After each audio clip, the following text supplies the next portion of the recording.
नमस्कार. आता आपण 15 नंबरचा प्रॉब्लेम बघतोय थर्मोडायनॅमिक्स टॉपिकमधला.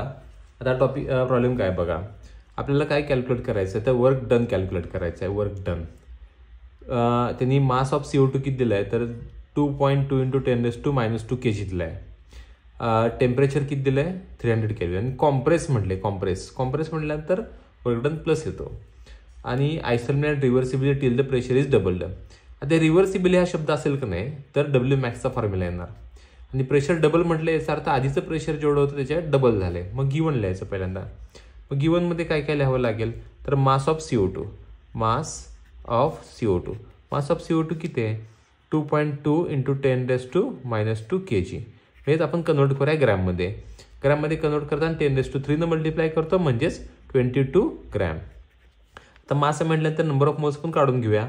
नंबर ऑफ मोलचा फॉर्म्युला आहे मास अपॉन मोलार मास. मग मास किती आहे आपला तर 22 ग्रॅम. मोलार मास किती आहे 44. कारण कार्बनचं 12, कार्बनचा आहे 12, ऑक्सिजनचा आहे 16 आणि ऑक्सिजनचं दुसऱ्या ऑक्सिजनचं 16 किती होते तर 44 होते. ठीक आहे. तर 22/44 किती येते 0.5. नंबर ऑफ मोल्स आपले 0.5 आले. परत आपल्याकडे टी किती आहे, टी आहे तो 300 केल्विन आहे. परत आणि काय दिलं आर आपल्याला माहिती असतो, आर आहे 8.314 जूल पर केल्विन पर मोल. आता समजून घ्या की प्रेशर इज डबल्ड म्हटलंय. याचा अर्थ सुरुवातीचं प्रेशर होतं ते किती होतं तर P1 होता तो x कन्सिडर करूया. म्हणजे आपल्याला माहित नाही पण x कन्सिडर करूया. आणि P2 जो आहे तो 2x कन्सिडर करूया. ठीक आहे. आता हा आपल्याकडे गिवन आहे. आता काय करायचं टू फाइंड काय फाइंड आउट करायचं आहे तर W max is equals to question mark. परत फॉर्म्युला काय आहे तर W max is equals to -2.303 nRT. Sorry minus नाही प्लस येणार. का प्लस येणार तर कॉम्प्रेशन आहे. कॉम्प्रेशनला W प्लस असतो.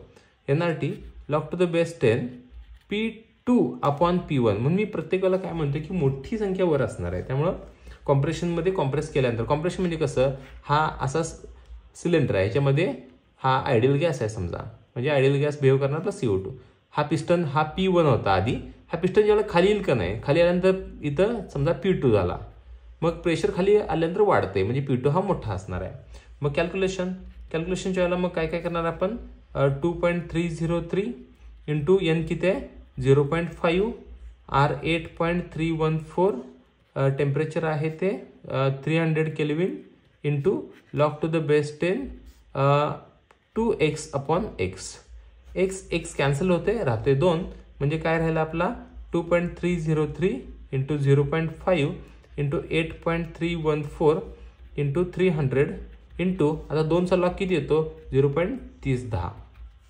परत आता आपल्याला काय करायचं आहे ओळीने हे सगळ्यांचे लॉग बघायचे आहेत. तुम्ही इथं असं पण करू शकताय 300 इंटू 0.5 हे 150 येईल म्हणजे हे दोन टर्म जातील. तसं केलं तरी चालेल किंवा आता सगळ्यांचे लॉग बघितले तरी चालेल. मी सगळ्यांचे लॉग बघतो. सगळ्यांचे लॉग मग पहिल्यांदा सुरुवात करूया आपण इथून लॉग बघायला. ह्याचा कॅरेक्टरिस्टिक 0 येतो. ह्याचा लॉग येतो तो 3623.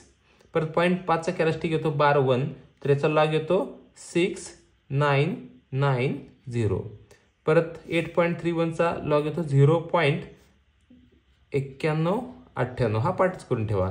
300चा लॉग येतो 2.4771. आता ह्याचा कॅरेक्टरिस्टिक येतो 12.30चा 1 मध्ये बघायचा तर तो येतो 4786. आता ह्या सगळ्यांची सम करायची. का सम करायची कारण त्या सगळ्यांची मल्टिप्लिकेशन आहे म्हणून. आता ही सम किती येते तर येते 8639 आणि 2 इथं येतोय 2 आला म्हणजेच 2 2 4 4 आता 2 गेले 2 उरले. अँटीलॉग याचा अँटीलॉग बघायचा 93चा 68 मध्ये अँटीलॉग बघायचा. तो अँटीलॉग किती येतो तर तो येतो 8646. आता इथं बोट ठेवायचं. कॅरेक्टरिस्टिक किती आहे 2 आहे. 2 म्हणजे 1 2 2 गरं पुढे जायचं म्हणजे आपला W मॅक्स किती आला W max is equals two plus 864.6 joule. Finish. Thank you.